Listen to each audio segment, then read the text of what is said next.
ano de São Jerônimo. São Jerônimo, rogai por nós. Graças a São Jerônimo, temos a Bíblia traduzida na língua portuguesa. E hoje, como vocês podem perceber, existem várias edições para a gente ver. Qual a diferença delas? É só uma capa bonita, uma mais simples? Não. Basicamente, a diferença está na tradução. A Bíblia Ave Maria tem um linguajar muito mais popular, fácil de lidar. Assim como a do Santuário e a Loyola também tem uma linguagem mais tranquila de lidar. Porém, existe uma diferença dentro da tradução. No Evangelho de São João relata que Jesus fez milagres. A palavra milagres aparece na Bíblia Ave Maria. Já na Bíblia da edição Loyola, juntamente com o Santuário e da CNBB, aparece a palavra e Jesus fez sinais. Há uma diferença, a palavra muda um pouco o contexto, pois a palavra sinal, remete mais a uma coisa misteriosa e o milagre já define o que é, Então Deus fez sinais, Jesus fez sinais. Jesus fez milagres. Então, há essa diferença. Óbvio que eu não sou aqui teóloga, não sou biblista, mas a gente compreende pela língua portuguesa a diferença, da interpretação. E falando de interpretação, nós católicos não pensamos por si próprios.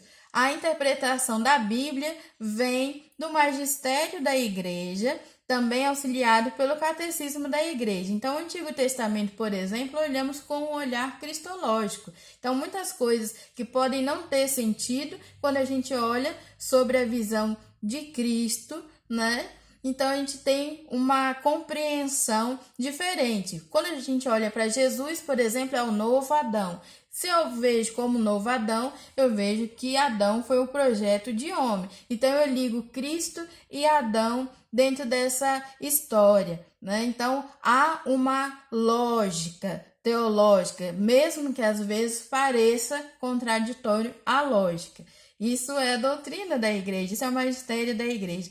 Uma outra coisa muito interessante é que, por exemplo, na missa de domingo, o salmo, ele geralmente responde à primeira leitura, mostrando conexão. A própria homilia é uma conexão de todas as leituras que tem sim em comum, geralmente uma palavra, um contexto. Outra coisa também, para quem acha que o católico não se liga na Bíblia, é que quando rezamos o Santo Terço, nós estamos meditando o Evangelho, a vida de Jesus. Quando nós estamos na missa, nós estamos repetindo palavras bíblicas, Nós estamos repetindo, como Jesus disse, fazer isso em memória de mim. Então, a Bíblia, ela está sempre presente nas pastorais e movimentos. Então, a gente começa a oração, geralmente abre uma leitura bíblica, pode ser a liturgia diária, a leitura da liturgia diária daquele dia.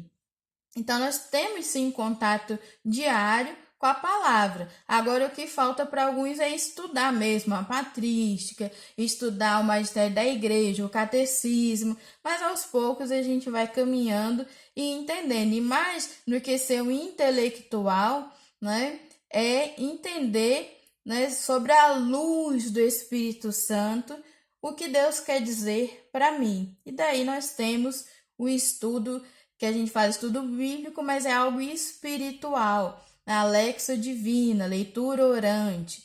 Mas mesmo essa leitura orante, ela não pode fugir uma interpretação do que a igreja fala, não pode ser uma coisa louca, Então, existem outras edições de Bíblia, essas são, aqui no momento eu tenho. E você, qual a Bíblia que você mais gosta de ler? Eu gosto de ler a Ave Maria, tenho estudado com essa nova versão da Bíblia da CNBB, que é muito bonita. Ela tem uma estrutura explicando, antes de cada texto bíblico, ela faz um contexto histórico, é muito bom. Então, que vocês possam ler, se não tem esse costume, de prestar atenção, a passagem bíblica nessas coisas que eu falei. Se não tem costume de ler, que leia, ou pelo menos ouvir o evangelho todo dia. Quem vai à missa, né, diária, de segunda a segunda, já leu, já ouviu a Bíblia inteira. Ao longo de 2 anos, 3 anos, a pessoa já leu a Bíblia inteira, já ouviu a Bíblia inteira. Então, e você? Já leu a Bíblia? Já ouviu a Bíblia? Bem, o importante é estar em contato com a palavra de Deus. Até a próxima. Tchau!